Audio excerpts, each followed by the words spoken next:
Company audit बेटा 12 जून से start होगा बीकानेर। अब जरा आप इन दोनों स्टैंडर्ड्स के बेसिक कंसेप्ट्स के बारे में सुनिए और समझिए।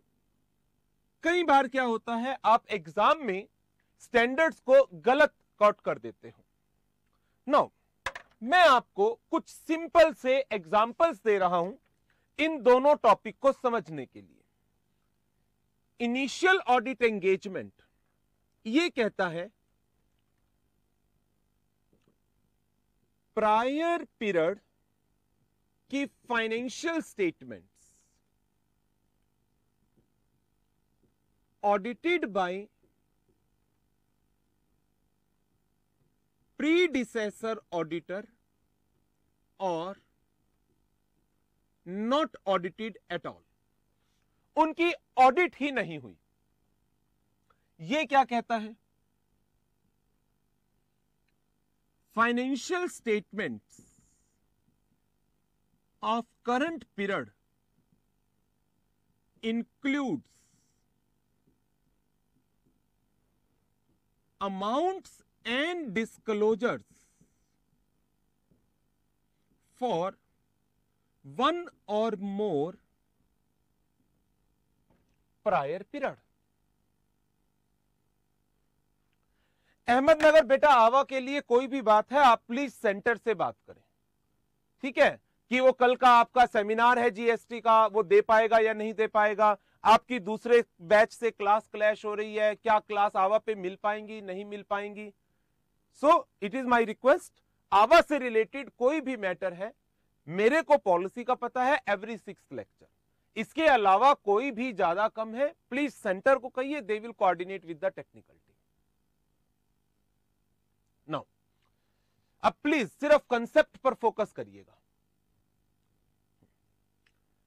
इसको मैक्सिमम जूम कर देना है बस।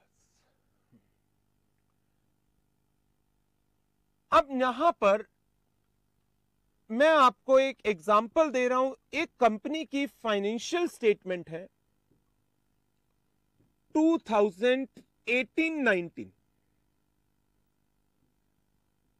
हम इसकी ऑडिट कर रहे हैं। ये कंपनी का फर्स्ट फाइनेंशियल ईयर है। ये कंपनी का फर्स्ट फाइनेंशियल ईयर है, कंपनी बनी ही इस साल में थी।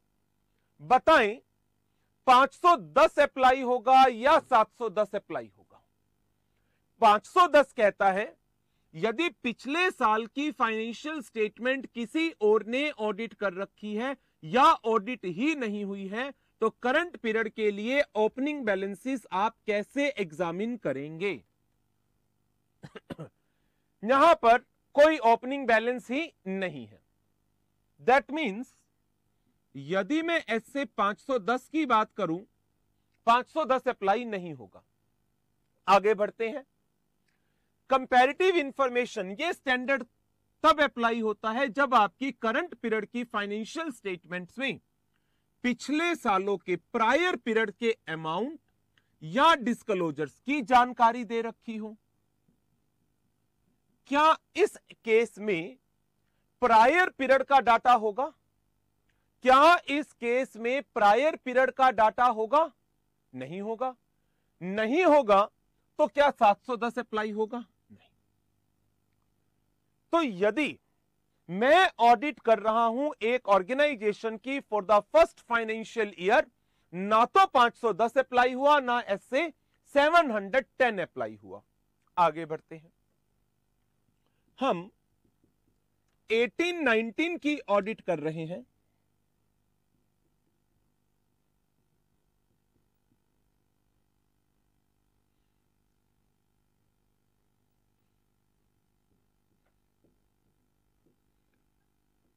Prior period financial statement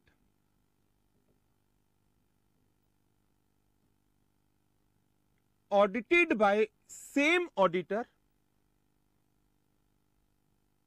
and no comparative information given। कोई कंपैरेटिव इंफॉर्मेशन नहीं है। एक पार्टनरशिप फर्म की फाइनेंशियल स्टेटमेंट थी, पार्टनरशिप फर्म की। क्या पार्टनरशिप फर्म की फाइनेंशियल स्टेटमेंट में पिछले सालों का डाटा देने की जरूरत है? क्या पार्टनरशिप फर्म की फाइनेंशियल स्टेटमेंट्स में प्रायर पीरियड की इंफॉर्मेशन आती है? नहीं आती। अब मुझे बताएं 510 अप्लाई होगा या 710 अप्लाई होगा? 510 अप्लाई होगा या 710 अप्लाई होगा? कह रहे हैं 510 अप्लाई होगा। हापुड़, जोधपुर, हजरतगंज, फरीदाबाद, रांची, गुड़गांव कह रहे हैं कोई भी नहीं, भवानीपुर कोई भी नहीं, थाने ने कहा 510, रांची ने कहा 710, कोटा ने कहा 510। अच्छा, अब मुझे बताओ जो 510 कह रहे हैं, पिछले साल की फाइनेंशियल स्टेटमेंट सेम ऑडिटर ने कर रखी है।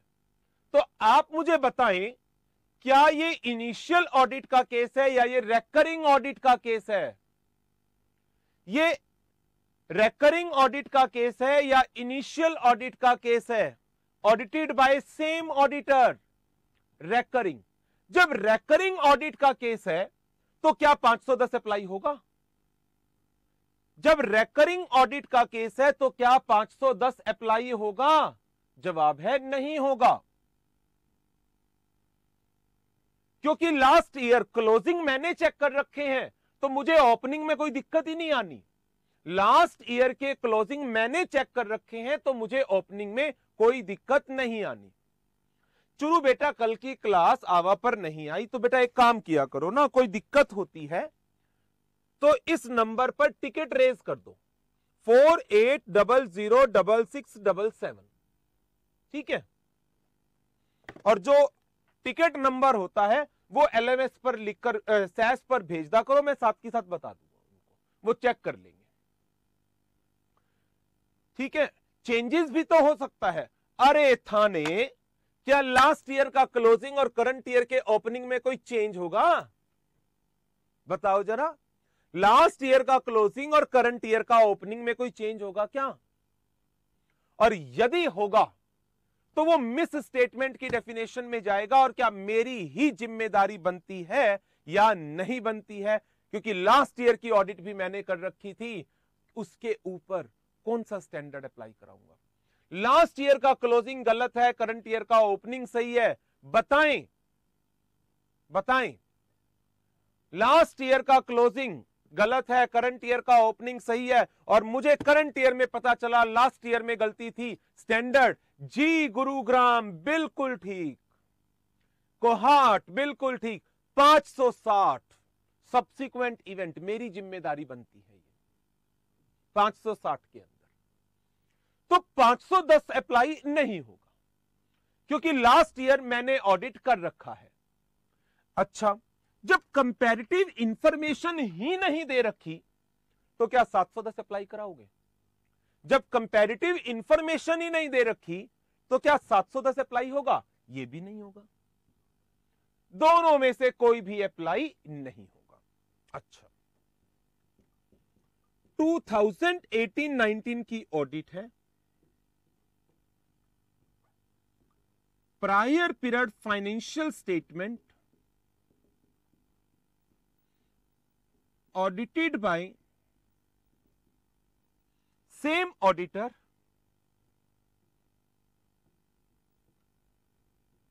comparative information included। सोचकर बताना। हाँ, रिकॉर्ड हो रहा है सहारनपुर, सोचकर बताना सही आंसर। जी उज्जैन बिल्कुल सही। कौन सा स्टैंडर्ड अप्लाई होगा? हजरतगंज, नागपुर, भवानीपुर बिल्कुल सही है। Bhilwara, Ranchi, Saharanpur, Kohat, Ahmedabad, Gurugram, Girish Park, Ranchi, Lalkothi, Kota, Haridwar, park and बिल्कुल सही। ग्वालियर 560 कहां से आ गया बेटा? सूरत, हापुड़ बिल्कुल सही। 710 अप्लाई होगा, सिर्फ 710 अप्लाई होगा। 18-19 की ऑडिट में prior period financial statements audited bye predecessor auditor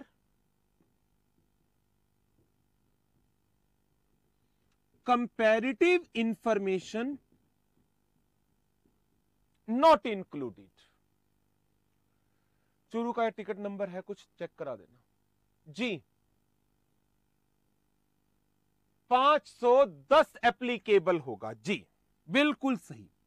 पिछले साल की फाइनेंशियल स्टेटमेंट किसी और ने ऑडिट की है तो मुझे करंट ईयर के ओपनिंग बैलेंस को चेक करने की जरूरत है, लेकिन क्योंकि कंपैरेटिव इंफॉर्मेशन नहीं है 710 अप्लाई नहीं होगा, 710 अप्लाई नहीं होगा, right. Next case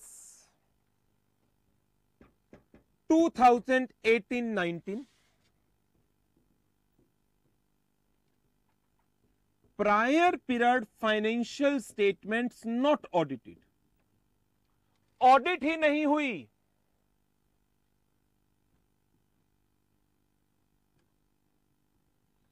comparative information include है। पर मान लीजिए टैक्स ऑडिट का केस था, financial statement last year audit नहीं हुई। क्यों ऑडिट नहीं हुई? टर्नओवर 1 करोड़ से नीचे की थी, करंट ईयर में 1 करोड़ से ऊपर की चली गई, बट कंपैरेटिव इंक्लूड है। कौन से स्टैंडर्ड अप्लाई होंगे? जी बिल्कुल सही जवाब, दोनों स्टैंडर्ड्स अप्लाई होंगे।